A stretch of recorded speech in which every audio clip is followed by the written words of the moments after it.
regards to those two people who have been released from prison accidentally that we've just found out about the last 24 hours, let's talk to retired police officer Norman Brennan. Norman, good morning to you. Certainly with this asylum seeker who was in the process of being deported, who's been released, it's taken 6 days for the police to be notified of this, so it would seem. Do they stand even the remotest chance of finding him? Not very high. The police can barely attend their most routine of calls. Good morning, Steve and Ellie. Let me just say this, Stephen. This is my overview of Britain at the moment. I'm politically homeless. I've been in policing and law and order for 50 years. I've never been so ashamed at the criminal justice system, which is not just broken, it's absolutely shattered.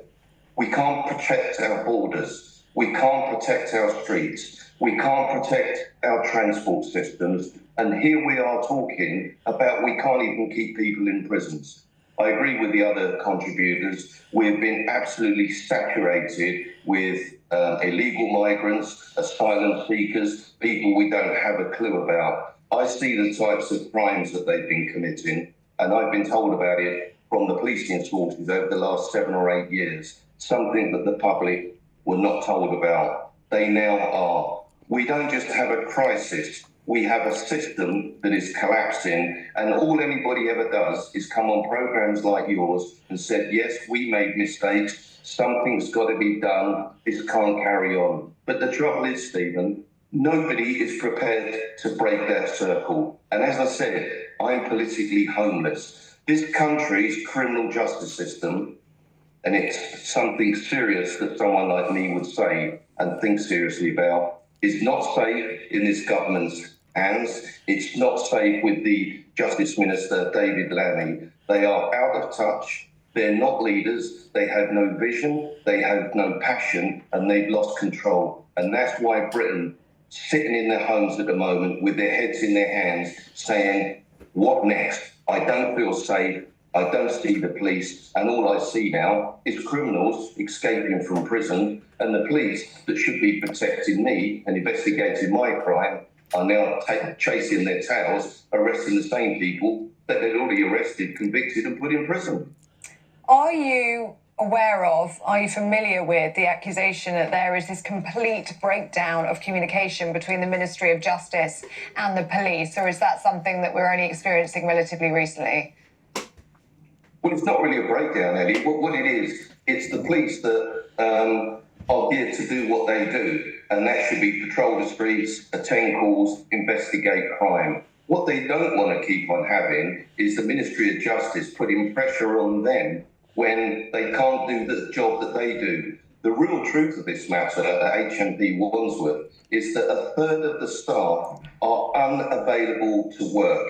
And pretty much like in policing, there's been such a mass rush to recruit people. It's clear that we've not been recruiting people, the right people I'm talking about. We can put a man on the moon, we can phone Australia in a matter of seconds and speak to a loved one over there, yet we can't keep people in prison where we've got computer systems that are world-renowned as being the best.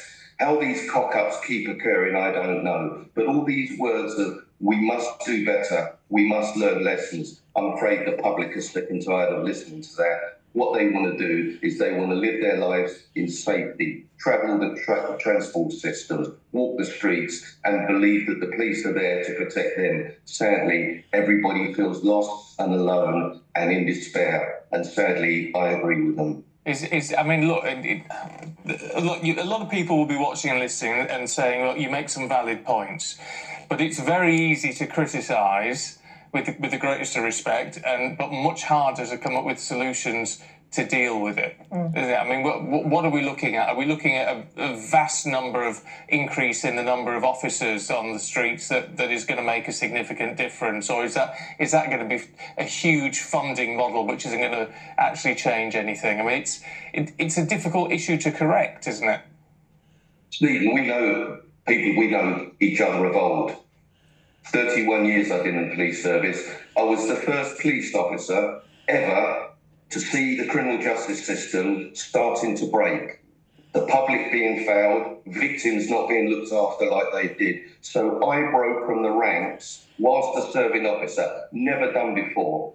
I told the government all of the solutions. I'm the lead campaigner in Britain on knife crime. I said, if you want to stop an epidemic, and I was at Downing Street 21 years ago with black and white families, loved ones who had been stabbed to death, standing in full uniform. And I said, Mr. Blair, if you want to prevent a knife crime epidemic, 5 years mandatory sentence to an adult, 3 for a child, mass stop and search, mass education programme, personal and parental responsibility, and role models. Do you think anybody took a blind bit of notice? Steve, look out your windows at Paddington. We have a knife crime epidemic. I am just a member of the public. I have a passion about victims. I've dedicated my entire life. And do you know what? People like me that see the problems, that see the visions, that come up with the solutions and suggestions that are achievable are ignored. And all we ever get is froth and no substance. We need 20,000 more police officers on the streets. We want a criminal justice system that is fair and equal to all. It's become a social services for the offenders. And the government keep coming out with promise after promise, crackdown after crackdown, and then they come out with saying we've got so many people in prison that we've got to release even more. And not only when they don't release them when they should be releasing them after short sentences, they're now releasing them when they shouldn't have been releasing. We're in absolute chaos, Stephen, and I'm afraid it's going to get worse. And I'm sorry to say that. And I repeat, I'm ashamed as one of Britain's leading law and order independent campaigners of what our criminal justice system has become. Okay, Norman Brennan, we're out of